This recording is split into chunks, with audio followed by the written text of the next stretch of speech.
সম্মানিত সুধী, আমরা এমন এক জামানায় পদার্পণ করেছি যে জামানার লোক বিদ্যা অর্জনকে, কোরআন এবং হাদিসের ইলমকে শিখার প্রতি তেমন আগ্রহ উদ্দীপনা নেই। কিন্তু নবী প্রেম, নবীর ভালোবাসা প্রচুর আমাদের অন্তরে রয়েছে। তো এটা আমাদের দৃষ্টিতে ভালো মনে হলেও ইসলামের দৃষ্টিতে ভয়ঙ্কর একটি রূপ আমাদের মাঝ থেকে বেরিয়ে আসছে, ভয়ঙ্কর, যেটা আপনার ঈমান থাকা না থাকা নিয়ে প্রশ্ন। ইসলামের বিষয়টা হলো ইকরা, পড়ো, না পড়ে কিছু করা যাবে না। না পড়ে আপনি যে জিকির করবেন, জিকির এটাও করা যাবে না। আপনি অধ্যয়ন না করে একটা জিকিরও করা যাবে না।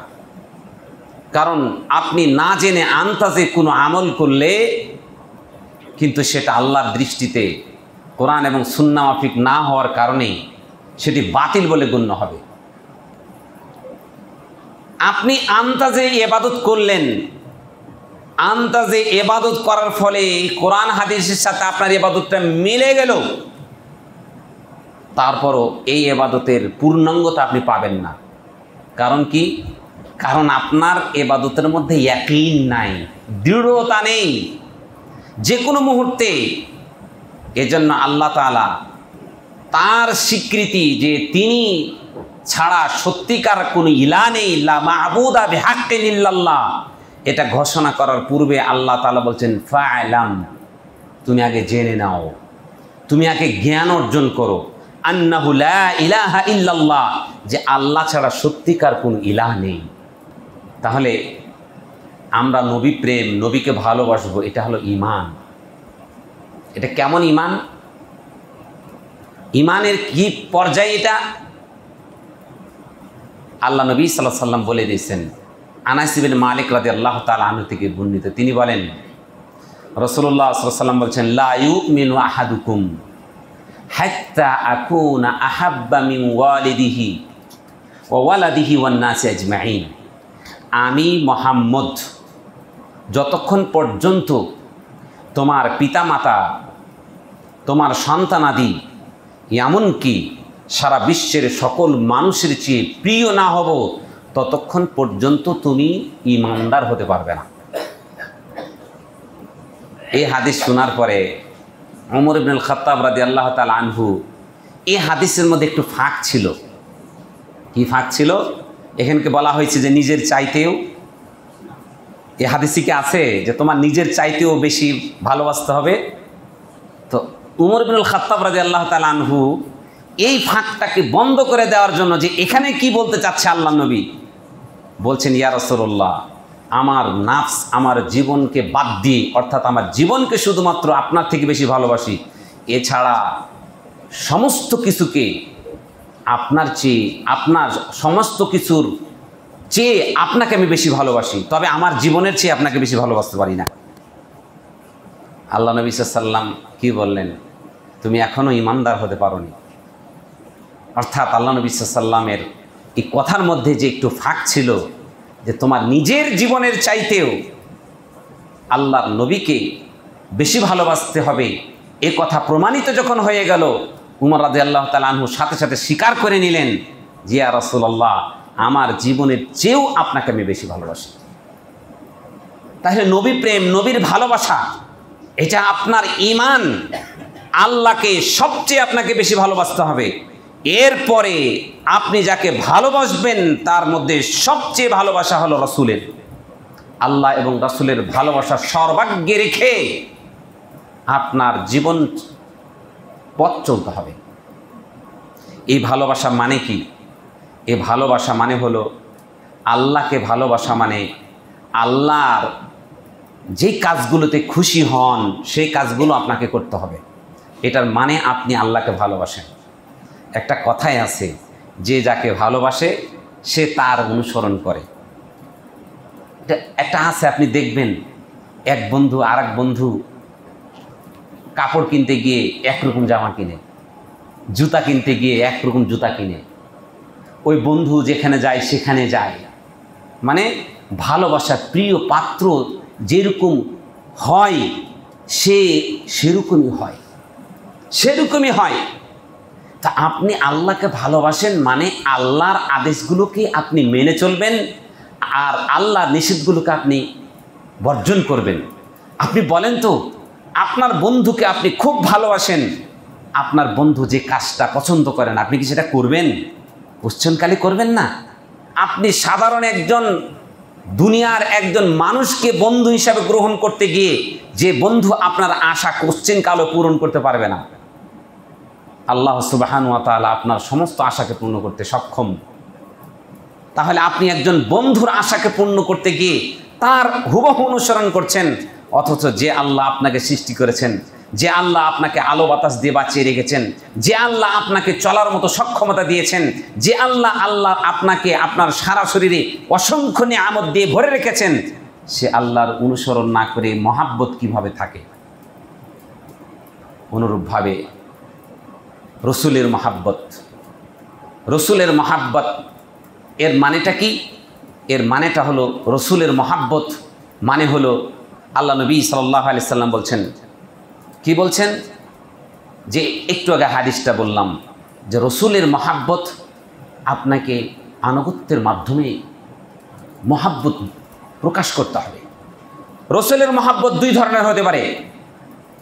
এক নাম্বার মহাব্বত হলো রসুলের বডিকে ভালোবাসা, রসুলের বডিকে ভালোবাসা। দ্বিতীয় নাম্বার মহাব্বত হলো রাসূলুল্লাহ সাল্লাল্লাহু আলাইহি ওয়াসাল্লামের কর্মকে ভালোবাসা। সাহাবায়ে কেরাম এই দুই ভালোবাসার মাধ্যমে ইসলামের বিজয় নিয়ে এসেছিলেন। তারা দুইটি জিনিসকে ভালোবাসতেন, প্রচণ্ড আকারে নবীকে ভালোবাসতেন। নবীর ভালোবাসার নমুনা কাকে বলে, নবীর ভালোবাসার নমুনা কাকে বলে তারা দেখিয়ে দিয়েছেন। দীর্ঘ আলোচনা করব না, আজকে আমার আলোচনা যে বিষয়টা সেটা হলো ঈদে মিলাদুন্নবী। ঈদে মিলাদুন্নবী, নবী প্রেমের নামে যারা যা করছে, কোনো ক্ষেত্রে শিরকি পর্যায়ে যাচ্ছে, কোনো পর্যায়ে কুফরি পর্যায়ে যাচ্ছে, আর সর্বশেষ শিরিক এবং কুফর না থাকলে বেদাতে ভর করছে। নাম দিছে কি? নাম দিয়েছে কি? আহলে সুন্নাত ওয়াল জামা। আল্লাহর কসম, আহলে সুন্নাত ওয়াল জামা, আহলে সুন্নাত ওয়াল জামাআতের সাথে তাদের মিনিমাম লিস্ট নেই, মিনিমাম কোনো সম্পর্ক নেই। কাদিরিয়া সম্প্রদায় তারা কদরকে বিশ্বাস করে না। কাদিরিয়া কাদেরকে বলা হয়? কাদিরিয়া ওই সমস্ত সম্প্রদায়কে বলা হয় যারা কদরকে বিশ্বাস করে না, ভাগ্যকে বিশ্বাস করে না, এদেরকে কাদিরিয়া বলা হয়। অনুরূপভাবে আহলে সুন্নাত ওয়াল জামাত বর্তমানে যারা নাম দিয়েছে, তারা নাম দিয়েছে আল্লাহর কসম তাদের বেদাতে, তাদের মাথা থেকে পা পর্যন্ত বেদাতে সয়লাভ হয়ে রয়েছে। সুন্নাত আপনি খুঁজে পাবেন না, শিরিক আর কুফর, শিরিক কুফর আর বেদাত। ঈদে মিলাদুন্নবী সম্মানিত সুধী, তাহলে নবীর ভালোবাসা কি? নবীর ভালোবাসা, আল্লাহ তাআলা নবীর ভালোবাসার একটা নমুনা দেখাচ্ছেন। কুল ইন কুনতুম তুহিব্বুনাল্লাহ ফাত্তাবিউনি ইউহিব্বুকুমুল্লাহ। হে নবী বলে দিন, জাতিকে জানিয়ে দিন, তোমরা যদি নবীকে ভালোবাসতে চাও, নবীর সাথে তোমাদের আল্লাহকে ভালোবাসতে চাও, আল্লাহকে ভালোবাসতে চাইলে আল্লাহর ভালোবাসা প্রস্ফুটিত হবে রসুলের আনুগত্যের মাধ্যমে। তুমি যত রসুলের আনুগত্যশীল হবে তত তুমি রসুল প্রেমী হবে। রসুলের প্রেম ভালোবাসা এটা সম্ভব আনুগত্যের মাধ্যমে। সাহাবায়ে কেরাম তারা দুইটা দিক দিয়ে নবীকে ভালোবেসেছিলেন। একটা হলো রসুল সাল্লাল্লাহু আলাইহি সাল্লামের বডিকে ভালোবাসা এবং রসুল সাল্লাল্লাহু আলাইহি সাল্লামের আনুগত্যে ভালোবাসা। সম্মানিত সুধী, আপনি আমাদের সমাজের লোকদেরকে মিলিয়ে দেখেন নবীকে কিভাবে তারা আনুগত্যের ভালোবাসা বেসেছিল, বডিকে কিভাবে ভালোবেসেছিল। আল্লাহ নবী সাল্লাল্লাহু আলাইহি ওয়াসাল্লামের সাহাবীরা বদর উহুদের যুদ্ধে একটা ঘটনা শুনেন।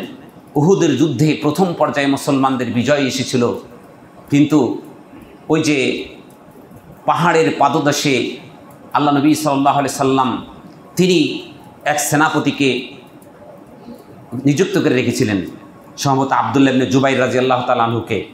সেই জায়গায় তিনি কিছু সংখ্যক সৈন্য দিয়ে তীরান্দাজ বাহিনীকে দিয়ে নিযুক্ত করে রেখেছিলেন। বলেছিলেন, দেখো আমরা যদি তোমরা দেখো এই যুদ্ধে জয়লাভ করেছি, তারপরও তোমরা এই রাস্তা ছাড়বে না।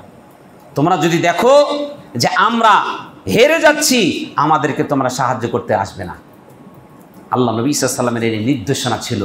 কিন্তু প্রথম পর্যায়ে যখন দেখলো কাফের মুশরিকরা দিক বিদিক ছুটাছুটি করতে লাগলো, সেই উহুদ যুদ্ধের মুশরিকা নারীদের স্বর্ণের অলংকার ঝনঝনি, অর্থাৎ তারা যে পালাতে ছিল তীব্র দৌড়ানির মধ্যে তাদের যে ঝনঝনি স্বর্ণের অলংকারে চকচক করে সেই দৃশ্য তারা দেখতে পেল।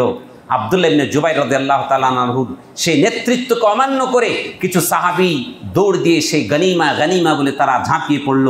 এরপরে আল্লাহ নবী সাল্লাল্লাহু আলাইহি ওয়াসাল্লামের আনুগত্যের খালাল হওয়ার কারণে, নেতার আনুগত্য রাসূলের আনুগত্য দুটার মধ্যে ব্যাঘাত ঘটার কারণে তাদের উপর বিপর্যয় নেমে আসলো। আল্লাহ কোরআনে এটা স্পষ্ট বলছেন, ফালিয়াহযারিল্লাযীনা ইউখালিফুনা আন আমরি আন তুসিবাহুম ফিতনাতুন আও ইউসিবাহুম আযাবুন আলীম। আল্লাহ সূরাতুন নূরের 63 নম্বর আয়াতে বলছে, তাদের সতর্ক হওয়া উচিত। আল্লাযীনা ইউখালিফুনা আন আমরি, যারা রাসূলুল্লাহ সাল্লাল্লাহু আলাইহি ওয়াসাল্লামের নির্দেশনাকে মুখালাফা করেন, রাসূল সাল্লাল্লাহু আলাইহি ওয়াসাল্লামের সুন্নাতের বিরোধিতা করেন, অমান্য করেন। আন তুসিবাহুম ফিতনা, যে তাদের উপর ফিতনা এসে পড়বে। আও ইসিবাহুম আযাবুন আলীম, অথবা আল্লাহ তাআলার পক্ষ থেকে যন্ত্রণাদায়ক শাস্তি তাদের উপরে নিপতিত হবে। দেখেন তাদের শাস্তি শুরু হয়ে গেল। আব্দুল্লাহ ইবনে জুবাইর রাদিয়াল্লাহু তাআলা আনহু সহ 70-এর অধিক সাহাবী শাহাদাত বরণ করলেন। আল্লাহ নবী সাল্লাল্লাহু আলাইহি ওয়াসাল্লামের প্রিয় চাচা হামজা রাদিয়াল্লাহু তাআলা আনহু শাহাদাত বরণ করলেন। মুসাইব ইবনে উমাইর, একজন ইসলামের একনিষ্ঠ খাদেম, একজন দাঈ ইলাল্লাহ, যার কথা শুনে কাফের তাদের হৃদয়ের স্পন্দন তৈরি হতো, যার দাওয়াতের মধ্যে এত মধু মিশানো ছিল, যে দাওয়াত তার মুখ থেকে শুনতো, সাথে সাথে ওই কাফের তার কঠিন হৃদয়টা বিগলিত হয়ে ইসলামে দীক্ষিত হতো। মুসাইব ইবনে উমাইর রাদিয়াল্লাহু তাআলা আনহু এমন একজন সাহাবী ছিলেন। এই সাহাবী শাহাদাত বরণ করলেন। সম্মানিত সুধী, যখন দিক বিদিক ছুটাছুটি করতে লাগলো, তখন গুটি কয়েক সাহাবী, 12 থেকে 14 জন সাহাবী রাসূলুল্লাহ সাল্লাল্লাহু আলাইহি ওয়াসাল্লামকে ঢাল হিসাবে তারা নিজেদের জীবনকে বিসর্জন দিয়ে তারা আড়াল করে বসলো। রসুল প্রেম ভালোবাসা কাকে বলে দেখেন। ভণ্ড, তুমি রাস্তায় রাস্তায় বিড়ি টানো আর আশিকে রসুল ওই মাইল ফলক ওই দেওয়ালে লিখে বেড়াও না ভণ্ড। তুমি নামাজ পড়ো না ভণ্ড। তোমার মুখে বিড়ি, সকাল বিকাল বিড়ি টানছো তুমি, আর রসুলকে মনে করছো তুমি ভালোবাসো না। তোমার এই ভালোবাসাকে আমি থুতু মারতে এসেছি, তোমার এই ভালোবাসাকে থুতু দিতে এসেছি। আল্লাহ নবী সাল্লাল্লাহু আলাইহি ওয়াসাল্লামের ভালোবাসা কাকে বলে দেখো, ভালোবাসা কাকে বলে দেখো। আবু তালহা রাদিয়াল্লাহু তাআলা আনহু, তীব্র সেই কাফের মুশরিকের পক্ষ থেকে সুফিয়ান রাদিয়াল্লাহু তাআলা আনহু, সেই সময় তিনি যুদ্ধের নেতৃত্ব দিচ্ছেন। আবু সুফিয়ান তার বাহিনীর পক্ষ থেকে তীব্র সেই তীরে জর্জরিত করে দিচ্ছে, আর সাহাবা ইকরাম সবগুলো তাদের দেহ দিয়ে আল্লাহ নবী সাল্লাল্লাহু আলাইহি ওয়াসাল্লামকে রক্ষা করছে। আবু তালহা রাদিয়াল্লাহু তাআলা আনহু তিনি বলছেন, ইয়া রাসূলুল্লাহ নাহরি দুনা নাহরিকা, ইয়া রাসূলুল্লাহ নাহরি দুনা নাহরিকা, আমার নহর, আমার বক্ষ আপনার বক্ষকে রক্ষাকারী হিসাবে আমি দাঁড়িয়েছি। ইয়া রাসূলুল্লাহ আপনি মাথা উঁচু করবেন না। আল্লাহ রসুল, বুখারী হাদিস, আল্লাহ নবী সাল্লাল্লাহু আলাইহি ওয়াসাল্লাম একটু মাথা উঁচু করে দেখতে চাচ্ছিলেন যে কি পরিস্থিতি। আল্লাহ নবী সাল্লাল্লাহু আলাইহি ওয়াসাল্লাম বলছে, ইয়া রাসূলুল্লাহ আপনার এই দেহকে রক্ষা করার জন্য আমার বুক রয়েছে, অতএব আপনি যদি আমার বুকের ওপর দিয়ে দাঁড়িয়ে যান, তাহলে কাফের মুশরিকের সেই তীরের আঘাত আপনার শরীরে এসে বিদ্ধ হবে। আপনি ভাবুন তো, নিজের জীবনের কোনো তোয়াক্কা নেই, আবু দুজানা চিনেন, কত বড় সাহাবী আবু দুজানা রাদিয়াল্লাহু তাআলা আনহু। আল্লাহ নবী সাল্লাল্লাহু আলাইহি ওয়াসাল্লামকে কয়েক স্তরে তারা আল্লাহ নবী সাল্লাল্লাহু আলাইহি ওয়াসাল্লামকে ঘিরে রেখেছিলেন, যেন একটা তীর যেন একজনের ঘাড়ে বিদ্ধ হয়ে পরবর্তীতে যেন তার মধ্যেই যেন সীমাবদ্ধ থাকে, অর্থাৎ আল্লাহ রাসূল সাল্লাল্লাহু আলাইহি ওয়াসাল্লামকে 2-3 স্তরে তারা ঘিরে রেখেছিল, কোন রকম তীর যেন আল্লাহ নবী সাল্লাল্লাহু আলাইহি ওয়াসাল্লামের গায়ে যেন আঘাত হানতে না পারে। তা আবু দুজানা রাদিয়াল্লাহু তাআলা আনহু তিনি সর্বপ্রথম স্তরে ছিলেন, যে স্তরে আল্লাহ নবী সাল্লাল্লাহু আলাইহি ওয়াসাল্লামের এই তীর রক্ষার জন্য তিনি এমনভাবে পিছন দিকে ঢাল হয়ে দাঁড়িয়েছিলেন, তার শরীরে তীর বিঁধতে বিঁধতে তার শরীরটা যেন সজারুর মতন হয়ে গেছিল। সজারু চেনেন? সজারু দেখেছেন? না হলে আজকে গিয়ে দেখবেন সজারু। এই সজারুতে যেমন অসংখ্য কাঁটা রয়েছে, এই আবু দুজানা রাদিয়াল্লাহু তাআলা আনহু আল্লাহ নবী সাল্লাল্লাহু আলাইহি ওয়াসাল্লামকে দেহ মোবারককে রক্ষা করার জন্য তার জীবনের সমস্ত ঝুঁকি নিয়ে তার শরীরে ক্ষত বিক্ষত করে, তার শরীরে দেখার কিন্তু জায়গা ছিল না, পিছন থেকে মনে হচ্ছিল তীর আর তীর, তীর আর তীর, এমনভাবে রাসূল সাল্লাল্লাহু আলাইহি ওয়াসাল্লামকে তারা ভালোবেসেছিল।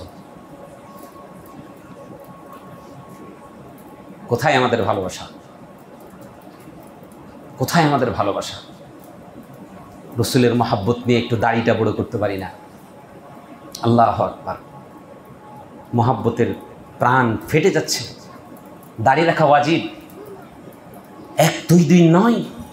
আজকে আমি 3 বছর থেকে খুতবা দিচ্ছি, বারবার প্রায় খুতবার সময় বলছি, একটুকু রসুলের মহাব্বত আপনার অন্তরে পয়দা হয় না, আপনার দাড়ি বড় হয় না, আপনার টাকনুর উপরে কাপড়টা উঠে না, হারাম জিনিস থেকে আপনি বাঁচতে পারছেন না। আপনার ভালোবাসার সাথে সাহাবীদের ভালোবাসা একটুখানি দেখুন তো, তারা তাদের জীবনকে বিলীন করে দিচ্ছে।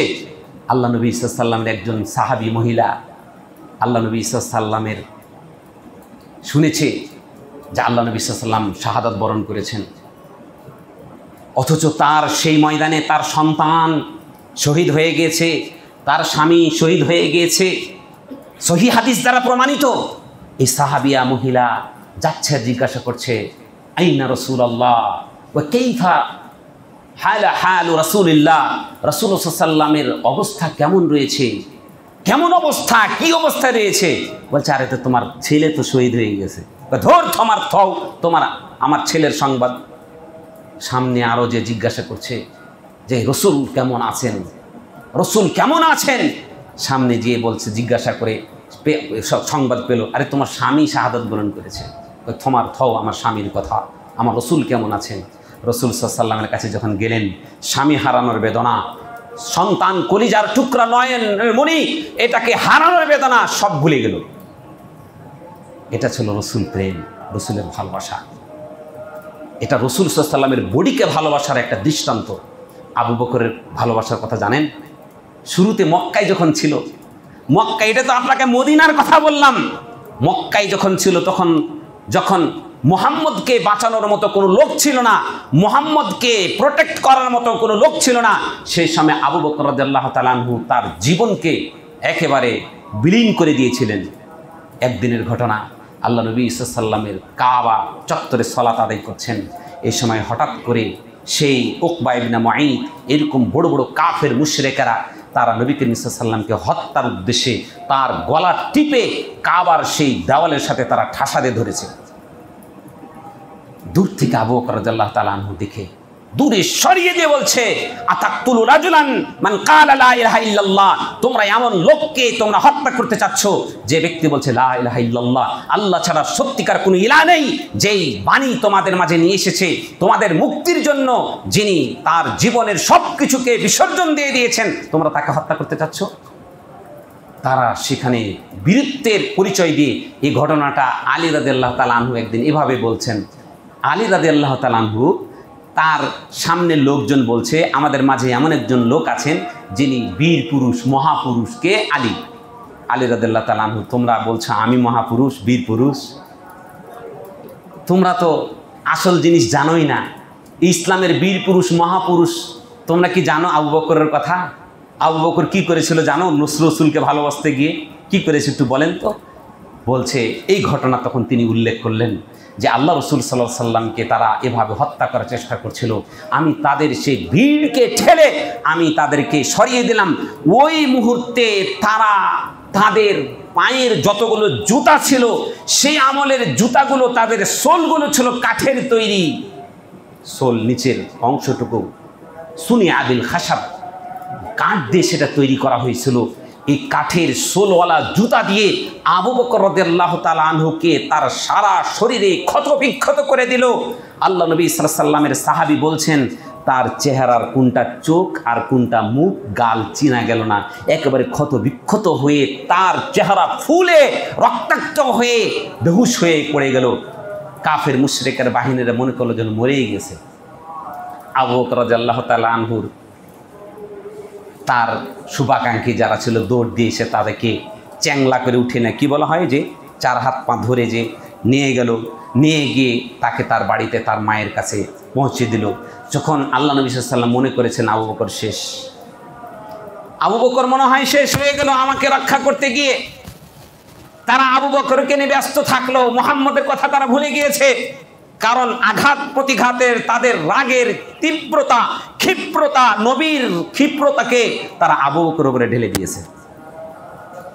বাড়িতে নিয়ে গেল, আবু বকরের মা ক্ষিপ্ত হয়ে বলছে, বেটা তোমাকে কতবার বললাম এই মুহাম্মদের পিছনে ছুটিস না, ঘুরিস না, কিন্তু তুই ছাড়লি না, মর এখন মর। বেহুশ অচেতন হয়ে রয়েছে, বারবার ওষুধ খাওয়ানোর চেষ্টা করছে, পানি খাওয়ানোর চেষ্টা করছে, ও তো বেহুশ। হুশ ফেরার সাথে সাথে তার প্রথম যে বাক্য বের হলো, আইনা রাসূলুল্লাহ, আইনা রাসূলুল্লাহ, রসুল কোথায়? রসুল প্রেম এটাকে বলে, রসুলের ভালোবাসা এটাকে বলে। তার সারা শরীরের ক্ষত বিক্ষতা, তার একটুকু তার কোনো স্মরণ নেই, তার চেহারার কোনো আকৃতি নেই। আবু বকর চেনা যায় না যে এটা আবু বকর। এমন ক্ষত বিক্ষত শরীর নিয়ে সে বলছে আইনা রাসূলুল্লাহ। মা ক্ষিপ্র গতিতে জবাব দিচ্ছে, তুই মুহাম্মদের নামটা মুখ থেকে ছাড়বি না? এই মুহাম্মদের জন্য তোর এই দশা হলো, তারপরে তুই মুহাম্মদ মুহাম্মদ করছিস? একটু পানি খা, একটু ওষুধ খা।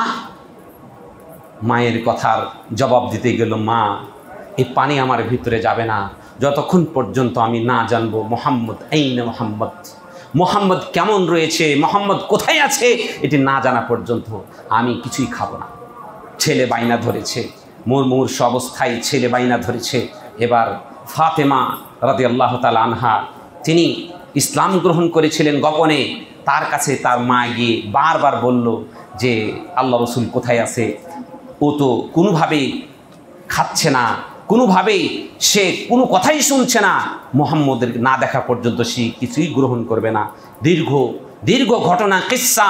আল্লাহ নবী সাল্লাল্লাহু আলাইহি সাল্লাম তিনি তারকে যখন আল্লাহ রাসূল সাল্লাল্লাহু আলাইহি সাল্লামের কাছে নিয়ে যাওয়া হয়, তখন তিনি তার 2 কাঁধে ভর করে তার পাটা মাটির সাথে ছেঁচড়িয়ে আল্লাহ নবীর দরবারে যখন গেলেন, আল্লাহ নবী সাল্লাল্লাহু আলাইহি সাল্লামকে দেখার সাথে সাথে আবু বকরের সমস্ত ব্যথা যন্ত্রণা একেবারে শেষ হয়ে গেছে, কিচ্ছু নাই।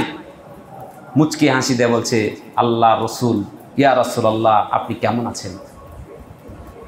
আমি খুব চিন্তিত ছিলাম যে মনে হয় এই কাফের মুশরিকের গোষ্ঠীরা আপনাকে শেষ করে দিয়েছে, আমি খুব চিন্তিত ছিলাম। আল্লাহ নবী সাল্লাল্লাহু আলাইহি ওয়াসাল্লাম বললেন, এটাই হলো প্রকৃত চিন্তা, এটাই হলো প্রকৃত চিন্তা, যে চিন্তা তার রসুলকে, তার নবীকে এভাবে ভালোবাসে। আল্লাহ নবী সাল্লাল্লাহু আলাইহি ওয়াসাল্লাম বলছেন, আবু বকর তুমি কেমন আছো? বলছি, ইয়া রাসূলুল্লাহ, আপনাকে দেখার সাথে সাথে আমার সমস্ত বেদনা, দুঃখ, কষ্ট, এই ক্ষত বিক্ষতের সমস্ত ব্যথা একেবারে শেষ হয়ে গেছে, শেষ, একবারে আমি ভালো হয়ে গেছি। আল্লাহু আকবার। এই ছিল রসুলের সাহাবীদের, রসুলকে তার জীবন বড়িকে এভাবে তারা ভালোবাসত। আর একটা ভালোবাসা কি বললাম? আনুগত্য। একটা আনুগত্যের ভালোবাসা। আল্লাহ কি বলছেন? লাকাদ কানা লাকুম ফি রাসূলিল্লাহি উসওয়াতুন হাসানাহ লিমান কানা ইয়ারজুল্লাহ ওয়াল ইয়াউমাল আখির ওয়া যাকারাল্লাহা কাসীরান।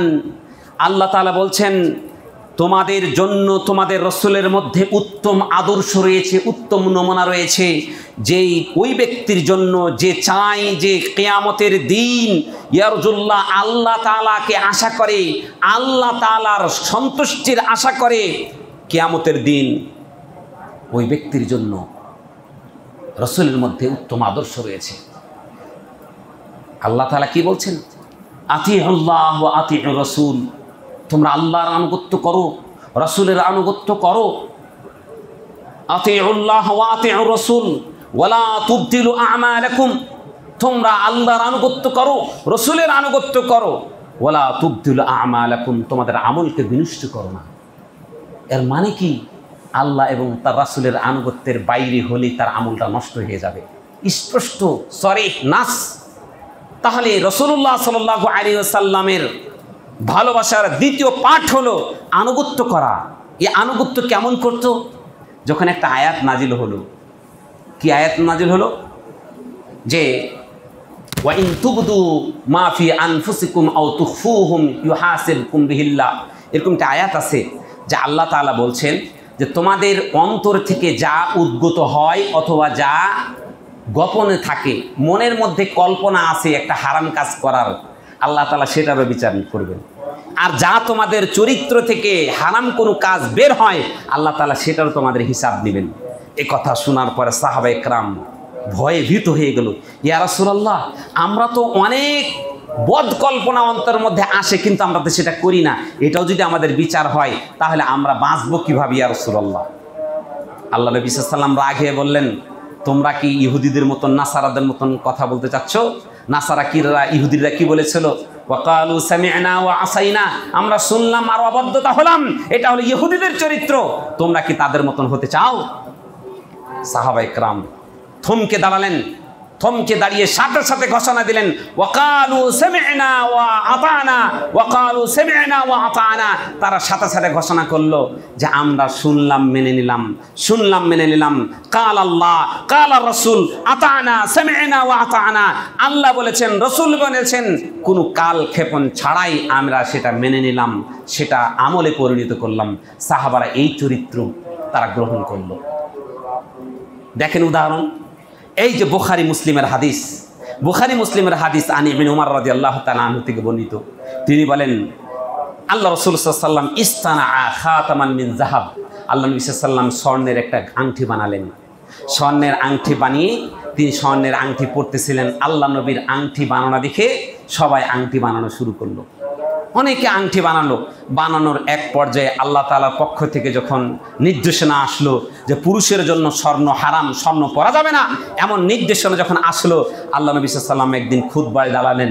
খুতবায় দাঁড়িয়ে তিনি বললেন, ও সাহাবায়ে কেরাম, তোমরা আজকে শুনে নাও, আমি এই আংটিটা বানিয়েছিলাম, আংটিটা ব্যবহার করছিলাম, আজকে আংটিটা আমি খুলে ফেলে দিলাম। আল্লাহ নবী সাল্লাল্লাহু আলাইহি ওয়াসাল্লাম আংটিটা যখন খুলে ফেলে দিল, সাথে সাথে যত সাহাবীরা ছিল তারা তাৎক্ষণিক কোনো রকমের প্রশ্ন ছাড়া, কেন খুললেন, কেন আমরাও খুলে দিব না, কি করব, কোনো রকমের প্রশ্ন ছাড়া সাথে সাথে তাদের আংটিটা খুলে ফেলে দিল। এটা ছিল রাসূলের আনুগত্য। এটা ছিল রাসূলের আনুগত্য। আল্লাহ নবীর আরেকজন সাহাবী আব্দুল্লাহ ইবনে আব্বাস রাদিয়াল্লাহু তাআলা আনহু থেকে বর্ণিত, আন্না রাসূলুল্লাহ সাল্লাল্লাহু আলাইহি ওয়াসাল্লাম বলছেন, রাআ খাতামান মিন যাহাবিন ফি ইয়াদি রাজুলিন, আল্লাহ নবী সাল্লাল্লাহু আলাইহি ওয়াসাল্লাম একজনের হাতে আংটি দেখতে পেলেন, স্বর্ণের আংটি। দেখার পরে আল্লাহ নবী সাল্লাল্লাহু আলাইহি ওয়াসাল্লাম ফানাজাহু ওয়া তারাহাহু, আল্লাহ নবী সাল্লাল্লাহু আলাইহি ওয়াসাল্লাম তার সে আংটিকে ছিনিয়ে নিয়ে নিক্ষেপ করে ফেলে দিলেন। এরপরে বললেন, আয়ামিদু আহাদুকুম ইলা জামরাতিন মিন নারি ফায়াজআলুহা ফি ইয়াদিহি, কেউ কি চায় যে তার হাতের মধ্যে আঙ্গার, জ্বলন্ত অগ্নিকাণ্ড, যেই আপনার কয়লা, জ্বলন্ত কয়লা তার হাতের মধ্যে উঠাতে যে ইচ্ছুক, যে চাই, সেজন্য এই আংটি গ্রহণ করে। এই কথা বলে আল্লাহ নবী সাল্লাল্লাহু আলাইহি ওয়াসাল্লাম আংটি কেটে ছুঁড়ে মারে। আপনি তো মহব্বত করে আপনার জামাইয়ের হাতে আংটি পরায় দেন, হ্যাঁ, পরান না? আপনি কি জানেন এটা কত বড় অপরাধ? হ্যাঁ, মহব্বত করে তো আপনি টাকার গরমে আপনি গায়ের মধ্যে মোটা চেন লাগিয়ে ঘুরে নেন, বেশি করে ঘুরে নেন। সময় আসবে আল্লাহ তাআলা আপনাকে কিছুটা ছাড় দিয়েছেন। ওয়ায়ামুদ্দুহুম ফি তুগিয়ানিহিম, যখন আপনাকে ধরে রশি ধরে টান দিবে, তখন এই স্বর্ণ আপনার বের করবে, স্বর্ণ বের করবে। আল্লাহ নবী সাল্লাল্লাহু আলাইহি ওয়াসাল্লাম ওই লোকের হাত থেকে এভাবে আংটিটা ছুঁড়ে ফেলে দিলেন। ফেলে দেওয়ার পরে আল্লাহ নবী সেখান থেকে চলে গেলেন। আর অন্যান্য সাহাবী যারা ছিলেন তারা বলল, এই সাহাবী, তুমি আংটিটা নিয়ে যাও, নিয়ে গিয়ে এটা অন্য কাজে লাগাবে। সাহাবী কি জবাব দিচ্ছেন দেখেন, কাল আল্লাহ ওয়াল্লাহি না, আল্লাহ শপথ করে বলছি, লা আখুযুহু আবাদান, এই আংটিটা আমি কোশ্চেন কালেও গ্রহণ করব না। ওয়াকাদ তারাহাহু রাসূলুল্লাহ সাল্লাল্লাহু আলাইহি সাল্লাম, যে আংটিটা আল্লাহ রাসূল সাল্লাল্লাহু আলাইহি সাল্লাম তার হাত থেকে নিজে খুলে আমার হাত থেকে ছুঁড়ে ফেলেছে, এই আংটি থেকে আমি আর ফায়দা গ্রহণ করব না। আমরা হলে কি করতাম? এটাকে নিয়ে লুকিয়ে নিয়ে গিয়ে বেচে অন্য কাজে লাগাতাম। যদি ঈমান একটু থাকে তাহলে কাজটা করতাম, কৌশল অবলম্বন করতাম। আপনাকে হাজারবার বলার পরও আপনি কৌশল অবলম্বন করেন। কি? ফিক্সড ডিপোজিটে টাকা রাখছেন, মাস আসলে আপনি একটা টাকা খান আর তাহাজ্জুদের সালাত পড়েন আর মুচকি মুচকি হাসেন। কত একেবারে নিরাপদ আপনার একটা ইনভেস্টমেন্ট করেছেন। মাস গেলে আপনি 1 কোটি টাকা থেকে আপনি ফিক্সড ডিপোজিট থেকে টাকা নিচ্ছেন আর খাচ্ছেন আর মুচকি মুচকি হাসছেন। আপনাকে শতবার বলেছি, ফিক্সড ডিপোজিট ইসলামী ব্যাংকের যদি হয়ে থাকে, যেই বাংলাদেশের যে পরিস্থিতি, এমন কোনো ব্যাংক নেই যে ব্যাংকটা পরিপূর্ণ ইসলামী আদলে চলতে পারে, সম্ভব। কারণ বাংলাদেশের পরিস্থিতিটা এমন, আপনি তাদের ব্যবস্থাপনাকে গিয়ে দেখবেন সুদের বাইরে কোনো ব্যাংক চলতে পারে না। তবে হ্যাঁ, আপনি ইসলামী ব্যাংক যেহেতু সুদ থেকে বাঁচার চেষ্টা করে, আপনি তাদের সাথে থাকতে পারেন, কিন্তু সেখানে টাকা রেখে মাসে মাসে যে টাকা খান, আপনি কি একবার প্রশ্ন করেছেন যে আপনি যে ফিক্সড ডিপোজিট রাখলেন, আপনার এই টাকার কোনদিন লস দিয়েছে তারা? আপনি কথা যদি শুনেন যে এটা বাবা লস হতে পারে, আপনি ওখানে টাকা রাখবেন না। আপনি জেনে রেখেছেন যে কত দিবে আপনাকে শতকরা এত % আপনাকে দিবে। আপনি 5 লাখ 10 লাখ টাকা রাখলে আপনাকে 3 মাস পর 25,000 দিবে বা 26,000 দিবে বা সামথিং। আমাদের কাছে মাঝে মাঝে কেউ মাসালা জিজ্ঞাসা করে তো, যে হুজুর কি করব, যদি এই 10 লাখ টাকার যাকাত দেই তাহলে আমি তো এই টাকাটা দিয়ে চলি, আমি কি করব? আমাদের কাছে বলে, সম্মানিত সুধী, আপনি এই টাকাটার মায়া ছাড়তে পারেন না, এই টাকাটার মায়া ছাড়তে পারেন না। আপনি এত অসহায় হয়ে গেলেন। আরদুল্লাহি ওয়াসিআ, আল্লাহর রাস্তা প্রশস্ত, অন্য কিছু করেন। বয়স হয়েছে দিয়ে কি হয়েছে? বাদাম বিক্রি করেন, চানাচুর বিক্রি করেন, আমড়া বিক্রি করেন, পেয়ারা বিক্রি করেন রাস্তায় বসে বসে। তারপরও এই ফিক্সড ডিপোজিটের নামে আপনার সমস্ত আমলকে নষ্ট করে দিন না। সুদ কত বড় ভয়াবহ অপরাধ জানেন? আল্লাহ নবী সাল্লাল্লাহু আলাইহি ওয়াসাল্লাম বলেছেন, সুদের অপরাধের 70-এর বেশি অপরাধ, তার মধ্যে সর্বনিম্ন অপরাধ হলো সে যেন তার মার সাথে জেনা করবে। একটা সর্বনিম্ন সুদ খাওয়া মানে সবচেয়ে ছোট পাপ। কে চায় তার মায়ের সাথে জেনা করতে? যে মা আপনাকে জন্ম দিয়েছে। আপনি দেখুন সাহাবাদের কেমন চরিত্র ছিল। রসুলের আনুগত্য মোহাব্বত কাকে বলে? বেটা, তোমরা আবেগ দিয়ে মোহাব্বত ফুটে পড়ছে। তুমি ফজরের নামাজ পড়ো না, রাস্তায় রাস্তায় তুমি দেওয়ালিকা লিখে বেড়াচ্ছ আশেকে রসুল। তোমার মোহাব্বতকে আমি ঘৃণা করি, তোমার মোহাব্বতকে আমি থুতু মারি। আল্লাহ রসুলের মোহাব্বতের, সাহাবীদের মোহাব্বতের দৃষ্টান্ত দেখো। সাহাবীরা কিভাবে তার রসুলকে মোহাব্বত করেছিল। এই যে দেখেন, আনাস ইবনে মালিক আছে না, চিনেন? আনাস ইবনে মালিক রাদিয়াল্লাহু তাআলা আনহু, চিনেন? তাকে চিনেন? আনাস ইবনে মালিক রাদিয়াল্লাহু তাআলা আনহু রাসূলুল্লাহ সাল্লাল্লাহু আলাইহি ওয়াসাল্লামের 10 বছরের খাদেম ছিলেন। আল্লাহ নবীর কাছে এক খাইয়াত, এক টেইলার মাস্টার, সে আসলো, এসে বলছে, ইয়া রাসূলুল্লাহ, আপনার বাড়িতে আপনার আজকে আমার বাড়িতে দাওয়াত, আজকে আমি ইচ্ছা করেছি আপনাকে আমি খাওয়াবো। তো রসুলের খাদেম আনাস ইবনে মালিক রাদিয়াল্লাহু তাআলা আনহু তিনিও গেলেন। বাড়িতে যাওয়ার পরে দেখলেন যে এই বেটা রুটি আর শুকনা গোস্তের সাথে লাউ রান্না করছে। লাউ, কদু চিনেন? লাউ, হ্যাঁ, দুব্বা চিনেন? এই লাউ কি বলেন আপনারা? কদু, আমাদের গ্রাম্য ভাষায় কদু বলে। তো এই লাউ রান্না করেছে গোস্তের সাথে। আল্লাহ নবী সাল্লাল্লাহু আলাইহি ওয়াসাল্লাম যখন এই রুটি আর এই গোস্ত আর লাউ দিয়েছে, আল্লাহ নবী সাল্লাল্লাহু আলাইহি ওয়াসাল্লাম সেই গোস্তের টুকরাগুলো আলাদা করে সেই লাউগুলো বেছে বেছে খাচ্ছে। আনাস ইবনে মালিক রাদিয়াল্লাহু তাআলা আনহু বলছেন, আমার মেনুতে, আমার খাবার মেনুতে সবচেয়ে ঘৃণার মেনু ছিল লাউ। আমি এটি দেখলে আমার একটা আমাকে আমার রুচিতে বাধা দিত, আমি লাউকে খেতে পারতাম না। আমি যখন দেখলাম রাসূলুল্লাহ সাল্লাল্লাহু আলাইহি সাল্লাম এই লাউকে এভাবে পছন্দ করে তিনি বেছে বেছে খাচ্ছেন, আনাস ইবনে মালিক তিনি বলছেন, এরপর থেকে সবচেয়ে আমার আমার প্রিয় খাবার তালিকায় আমার হয়ে গেল এই লাউ। এটার নাম হলো রসুলের প্রেম, রসুলের ভালোবাসা। সম্মানিত সুধী, এমন চিন্তা কয়জন করে আপনি একটু ভাবেন? কয়জন চিন্তা এমন করে যে রসুল কি করেছেন সেভাবেই আমার জীবনকে পরিচালনা করব? এমন চিন্তা যে ব্যক্তি করতে পারবে সেই সত্যিকারের রসুলি প্রেমী। আর যাদের এই চিন্তাগুলো নাই, তাদের ভালোবাসা এটি হলো মানে কি বলবো, নেফাকি ভালোবাসা। এই ভালোবাসার সত্যিকারের ভালোবাসা হতে পারে না। আপনি যাকে ভালোবাসেন কাজের সাথে কথার মিল থাকতে হবে। আপনার স্ত্রীকে কাছে পাওয়ার জন্য জান প্রাণ কত রকম আপনি তার জন্য এই করতে পারেন, জীবন দিয়ে আলামু, আপনার জন্য এই কর্ম সে কর্ম। রাত্রে যখন আপনার চাহিদা পূরণ হয়ে গেছে, সকালবেলায় পরীক্ষা করার জন্য বউ বলছে, হ্যাঁ গো তুমি তো আমাকে অনেক ভালোবাসো, একটু চলো না অমুক জায়গাতে ঘুরে আসি। দেখো আমার অফিসে অনেক কাজ জমে রয়েছে, আমি বাবা এখন পারবো না। বউরে বাবাও বলে, আমি বাবা এখন পারবো না, আমার অফিসে অনেক কাজ আছে। তুমি না রাত্রে বললা তুমি আমার লেগে জীবন দিবা। কইটা কইছিলাম। এখন আপনার ভালোবাসা এটাই, বাসছিলাম। হ্যাঁ, কথার সাথে কাজের মিল আছে? কথার সাথে কাজের মিল নাই। আল্লাহ তাআলা কি বলছেন? কুল ইন কুনতুম তুহিব্বুনাল্লাহ ফাত্তাবিউনি ইউহিব্বুকুমুল্লাহ। হে নবী বলে দিন, তোমরা যারা আল্লাহ নবীকে মহব্বত করো, আল্লাহকে ভালোবাসতে চাও, এই ভালোবাসতে হলে কাজ একটাই, ফাত্তাবিউনি ইউহিব্বুকুমুল্লাহ। তোমরা নবীর অনুসরণ করো, তাহলে তোমাদের আল্লাহকে ভালোবাসা হবে। সম্মানিত সুধী, আল্লাহ নবী সাল্লাল্লাহু আলাইহি সাল্লাম তিনি বলছেন, আবু হুরায়রা রাদিয়াল্লাহু তাআলা আনহু থেকে বর্ণিত, তিনি বলেন রাসূলুল্লাহ সাল্লাল্লাহু আলাইহি সাল্লাম বলেছেন, বুখারীর হাদিস, কুল্লু উম্মতি ইয়াদখুলুনাল জান্নাহ, আমার উম্মতের সবাই জান্নাতে প্রবেশ করবে, ইল্লা মান আবা, যে ব্যক্তি আবা হবে। আবা কে?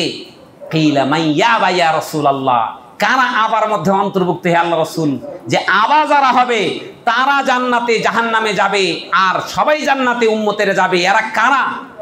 আল্লাহ নবী বলছেন, মান আতাআনি দাখালাল জান্নাহ, যে ব্যক্তি আমার অনুসরণ করলো সে জান্নাতে প্রবেশ করলো। ওয়া মান আসানি ফাকাদ আবা, আর যে আমার নীতিমালার বাইরে চললো সে ব্যক্তি আবা, সে ব্যক্তি অবাধ্যতা করলো। আপনি কি আপনার আমলগুলোকে দেখেছেন?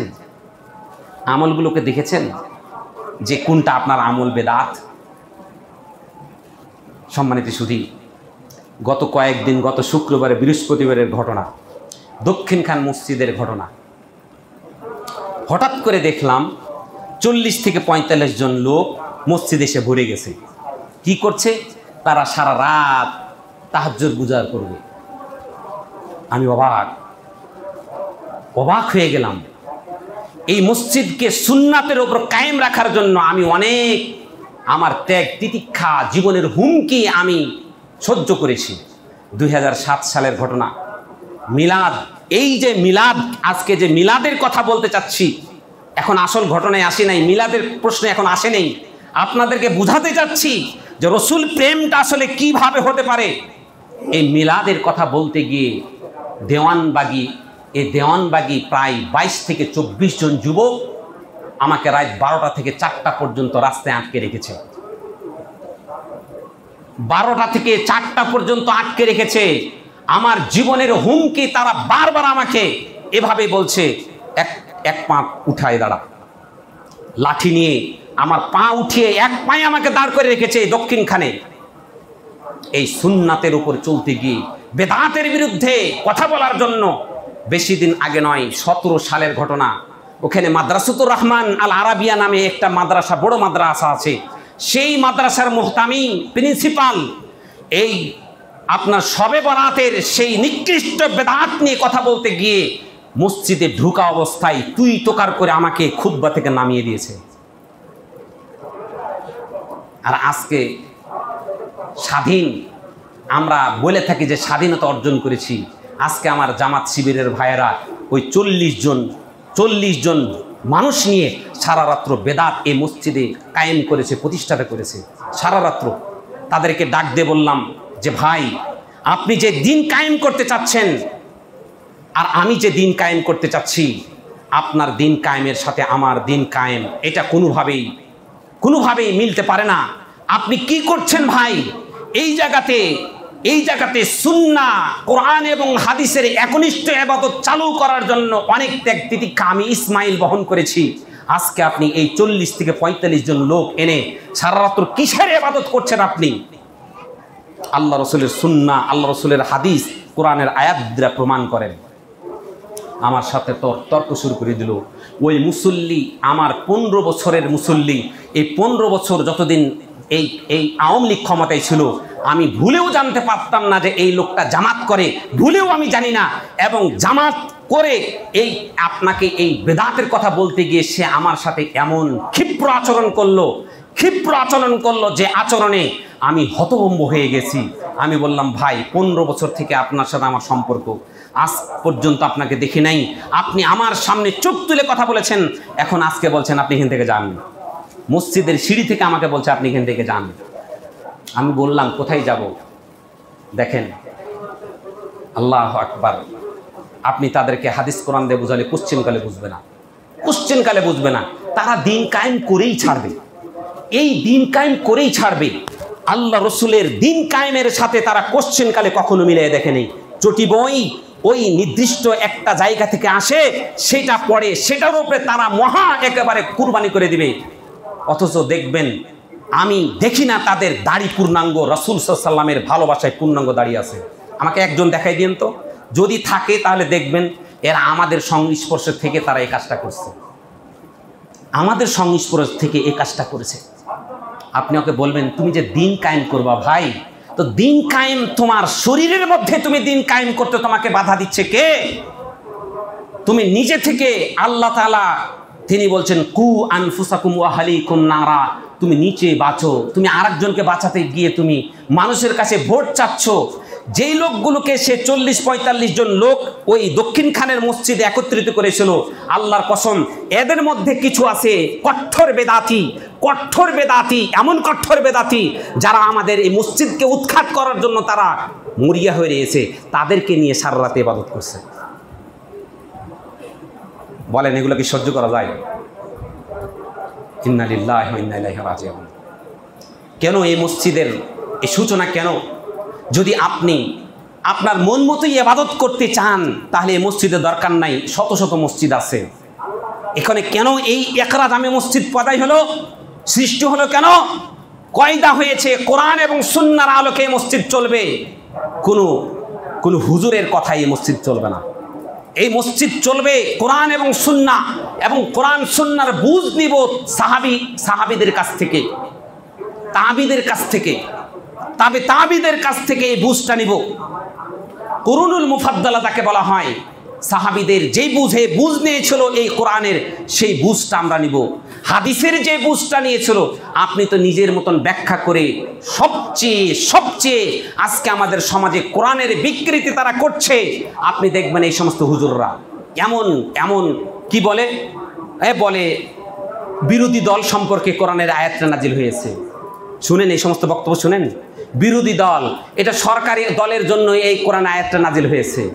এটি হলো এতটা কর্মসূচির জন্য এই কোরআন আয়াতটা নাজিল হয়েছে।